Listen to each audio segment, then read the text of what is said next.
It never ceases to amaze me, the fabulous stories, the success stories that we here at the Real Agents of Change hear from our good friends over at Realty Gift Fund.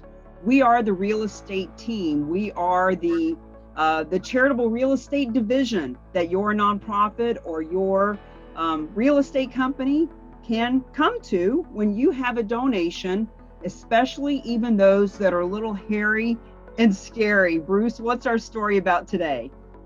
We are going to talk about a hairy one, okay?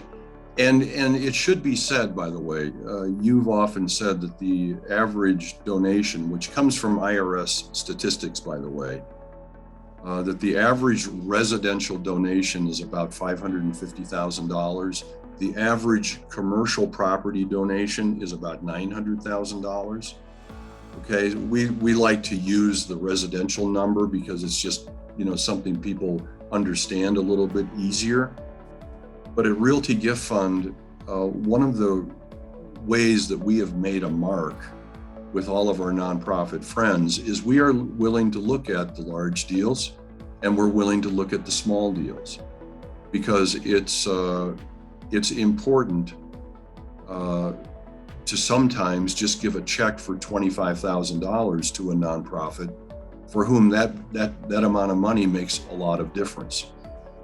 So we took a call from a financial advisor in the Tucson area earlier this year, had a client, a doctor, who had owned a rental home for about 12 years, and it had been rented the entire time, and it was currently rented at the time that he called us. And in our initial phone call, which we do right away, we have a call with the financial advisor who introduces us to the donor. We have a call with the financial advisor and the donor and us, so we can all get to know each other and the donor can get comfort with who we are, what we do, and ask all sorts of questions. And in this case, he brought his attorney onto the call to allow the attorney to ask a lot of questions. And we really favor that. We want everyone to be completely comfortable with what the process is. One thing that we do at Realty Gift Fund, we are very transparent about how the process works. And as soon as we have that initial call, we create what we call a net gift estimate, which says, if these things you have said are true, we have gone out and we have looked at what the transfer fees are going to be in your county and what the title fees are going to be in your location and what the brokerage fees are going to be in your location for this kind of property. And here's what we predict the outcome to be. And so we did that. This gentleman had a $200,000 home, very small, modest home.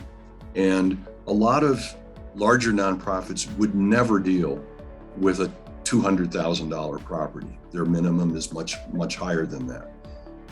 But we said, sure, we'll do this for you. And we went under contract. As soon as we did, we hired a broker and we engaged a title company. That's our very first step when we go under contract.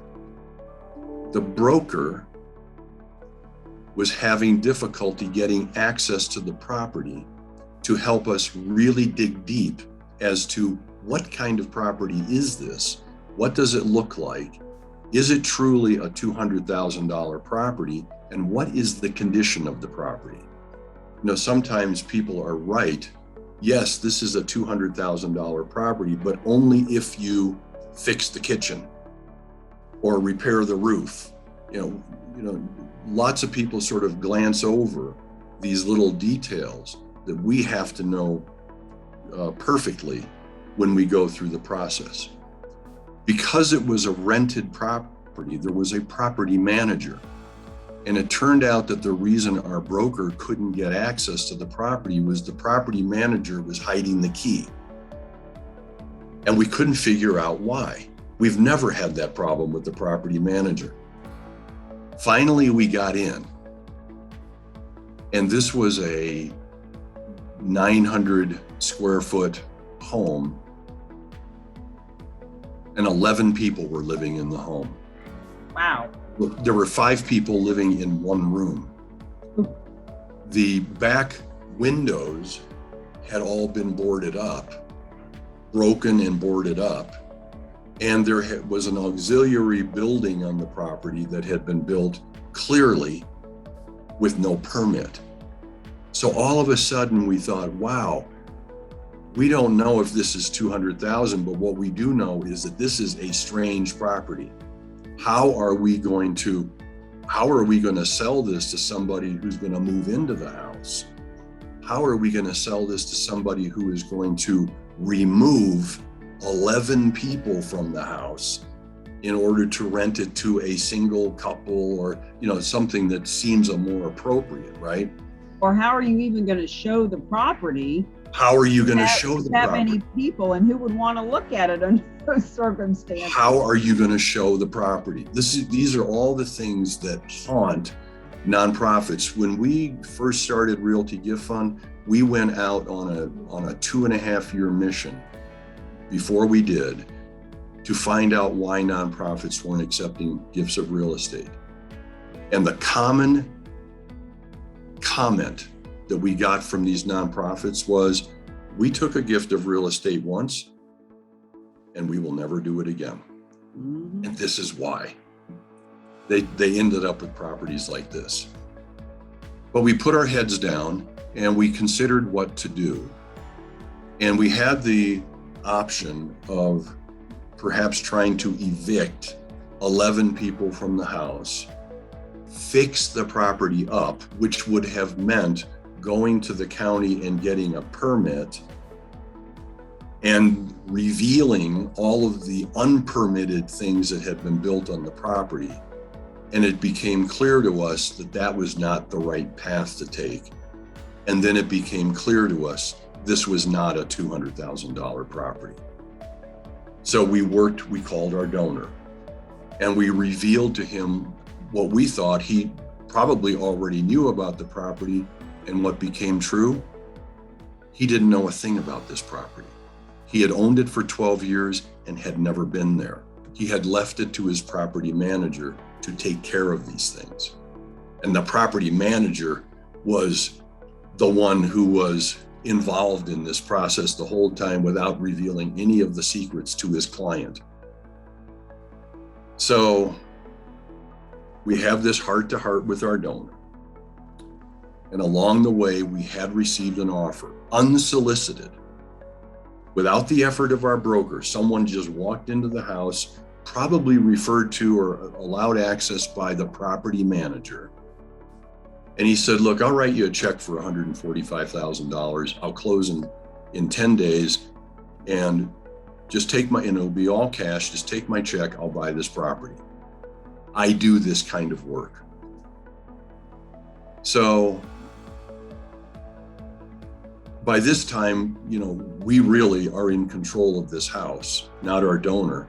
But we do want our donor to understand this is really what you own, not what you thought you owned. Was there an appraisal that had been done at this point? The appraisal hadn't been done. Sometimes, in this day and age, appraisals take a long time. And so the appraisal was still underway. The donor's process was over here. We were in control of the house. Our sale process was over here. They were kind of going on at the same time. And it became clear to us that we had to find a buyer to take this in order to satisfy everybody who was involved. And we needed to be honest about it. We got a third-party person who was experienced at these things and lived in the Tucson market to come together to go see the house and make his own evaluation and advise us outside of the work our broker had done. And he said, yes, in fact, this is about $135,000 home. If you've got a $145,000 offer, you've got an offer you probably should take, because there's just too much heavy lifting to do it any other way. And everyone agreed. And in 15 days, we did close with that buyer, and we created, and it was without the broker, by the way. The broker said, I'm out. I don't want to do this work. I don't want to be involved in this home. But this buyer had come without a broker. So we saved on the fees. We actually made the buyer pay all the closing costs so that we would net $145,000. We're just trying to optimize the outcome for the donor advised fund. And we did close in 15, 20 days. The whole process, though, took 120 days. I mean, this was an aggravating, excruciatingly slow process of learning what was going on at this property. And then how do we settle on what's the right exit strategy and how do we pull that off? But we just stuck with it. And guess what? We did create $145,000 for the nonprofit world. And that's not a small amount of money, even though it's one of the smallest deals we've ever done. Well, just goes to show Realty Gift Fund does deals anywhere in the country and in the world, for that matter, and under any circumstances. We say that you say that you won't take a property that's not marketable, but it can be marketable under the right circumstances with the right people. And the right guy came along and took that one off your hands. So any last thoughts about this one before we bring to a close? Well, I think you make a really good point. I mean, this is a property that no nonprofit would have taken. And if a nonprofit had come to me, which they do from time to time, they come to me and say, we're going to do this ourselves, but can you help us evaluate this? Are we doing the right thing? And we're happy to help the nonprofit world in any way we can. We would have said, don't take this. It's not what you do. You know, what you do is draw donors close to your cause, send out birthday cards, greetings, have meetings. You know, you're trying to run your nonprofit organization. You are not real estate people. You have no business doing this. But this was a property that maybe even we shouldn't have taken, but we just felt comfortable with our ability to manage weird processes. And we just saw a way to maneuver through the trees to get out of it for a realistic conclusion. And when we were done, we had to say, look, we've got 145 grand on the table. That was not a bad outcome. So, you know, I would say that without a real estate professional, that deal would never have helped. Never have happened.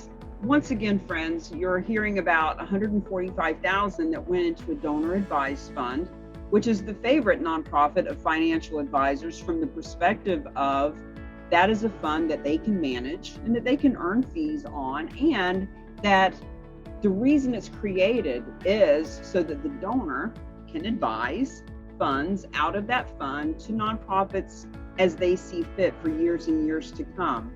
So donor advised funds are a very popular way of turning that hard asset into liquid assets that can be held in a fund until the donor decides who's going to get the proceeds. So great story. Once again, Bruce, thank you everyone for watching the Real Agents of Change interview series, where we love to celebrate and honor and acknowledge real agents of change in the world. And there is no better real agent of change than the specialized nonprofits, especially our favorite Realty Gift Fund. See you on the next show, everybody. Bye-bye.